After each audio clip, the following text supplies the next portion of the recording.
शिमला से खबर है। शिमला में नगर निगम चुनाव की तैयारियां तेज हो चुकी हैं। चुनाव को लेकर मतदाता लिस्ट बनाने का शेड्यूल भी जारी कर दिया गया है। 6 अप्रैल को मतदाताओं की अंतिम लिस्ट जारी होगी। राजनीतिक दलों के लिए चुनाव जीतना बड़ी चुनौती बन चुका है, तो वहीं दांव पर होगी कांग्रेस और बीजेपी की प्रतिष्ठा। CPIM भी दोनों दलों का खेल जो है वो बिगाड़ सकती है।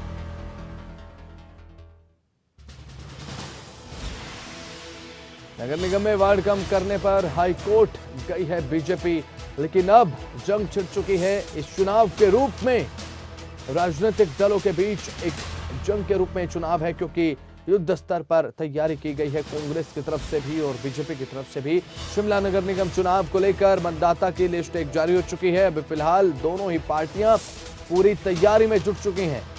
मतदाता लिस्ट बनाने को लेकर अधिसूचना जारी हो चुकी है। 6 अप्रैल को मतदाताओं की अंतिम लिस्ट जारी होगी। अंतिम लिस्ट जारी होनी है फिलहाल बाकी है। राजनीतिक दलों के लिए बड़ी चुनौती हो सकता है नगर निगम चुनाव, क्योंकि बीजेपी की तरफ से दावा किया गया था हाल ही में कि मेयर भी उनका होगा, डिप्टी मेयर भी उनका होगा, लेकिन देखने वाली बात होगी कि कौन ये चुनाव जीतता है, किसका मेयर होगा, किसका डिप्टी मेयर होगा। फिलहाल ज्यादा जानकारी के लिए, ताजा अपडेट्स के लिए प्रदीप ठाकुर हमारे ब्यूरो शिमला से हमारे साथ फोन लाइन पर जुड़ चुके हैं। प्रदीप ठाकुर, देखिए शिमला में नगर निगम चुनाव है और चुनाव करीब है। दोनों खेमों में इस समय सुगबुगाहट है इस चुनाव को लेकर। एक तरफ कांग्रेस विजयी होने का दावा करती है, तो वहीं बीजेपी भी कह रही है कि मेयर भी हमारा होगा, डिप्टी मेयर भी हमारा होगा।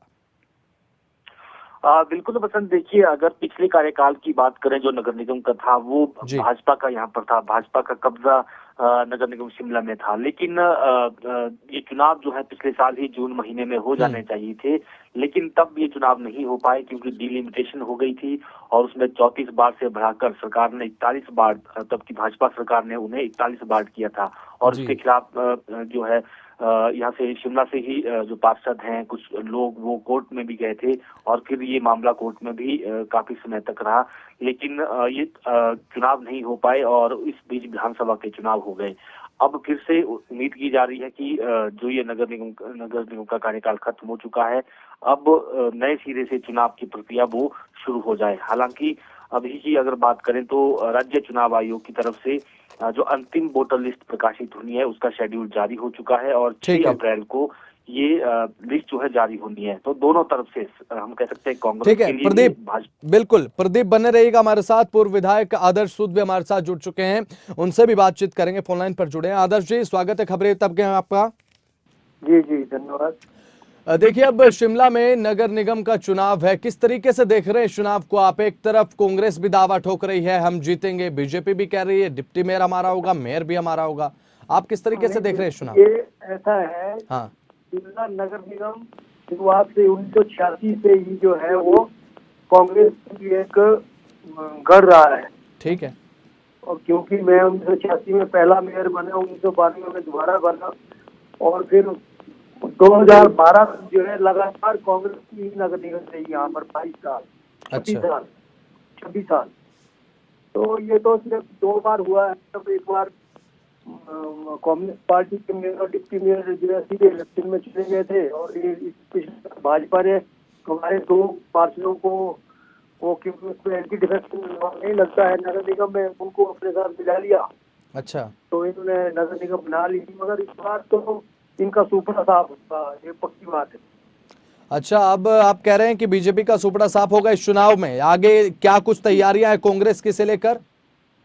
ऐसा है, कांग्रेस की एक प्रिलिमिनरी बैठक हो गई है हमारी अध्यक्षा जी ने सबके साथ, जो हमारे विधायक हैं, मंत्री हैं, जो शिमला नगर निगम से संबंधित हैं और हमारे साथ उन्होंने बैठक की है और उसके बाद तैयारियां चल रही हैं। मगर अभी क्योंकि कोर्ट में भाजपा फिर कोर्ट में चली गई क्योंकि पता है कि ये चुनाव में हारेंगे, तो ये डिले प्रैक्टिस कर रहे हैं और ये दोबारा से चले गए हैं कि भाई ये जो नगर निगम के जो वार्ड बनाए हैं ये गैर संवैधानिक तरीके से बने हैं, क्योंकि जितने पहले वार्ड के जितने वार्ड थे नगर निगम के वही वार्ड जो है अब 34 जो है सरकार ने निगम बनाए हैं।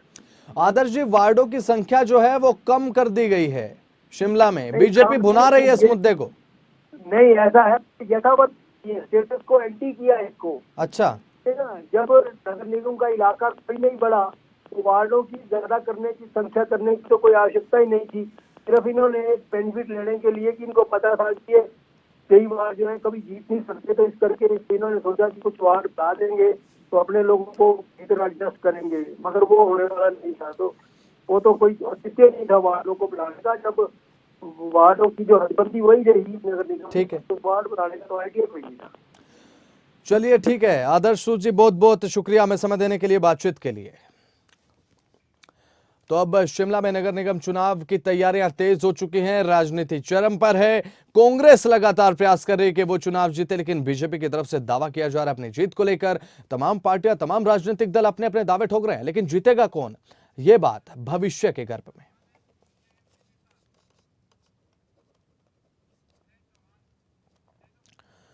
तो सीपीआईएम नेता संजय चौहान हमारे साथ जुड़ चुके हैं फोन लाइन पर। संजय चौहान जी, स्वागत है खबरें अभी तक में आपका। जी बसंत जी नमस्कार। नमस्कार जी, कैसे हैं आप? बहुत बढ़िया, आप सुनाएं। बस एकदम एकदम बढ़िया। आप ये बताइए कि शिमला में जो चुनाव होने वाला है, नगर निगम चुनाव, इसको किस तरीके से देख रहे हैं आप? क्योंकि तमाम राजनीतिक दलों से अपनी जीत के दावे ठोके जा रहे हैं।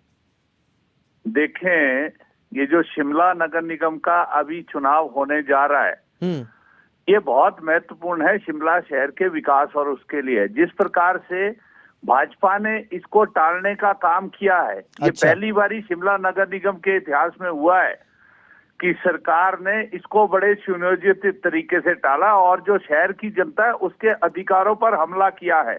आज आप देख रहे हैं पिछले करीब 10 महीने से शिमला शहर में शिमला शहर की जनता की चुनी हुई कोई भी नुमाइंदा नहीं है जो उनके विकास के लिए काम कर सके।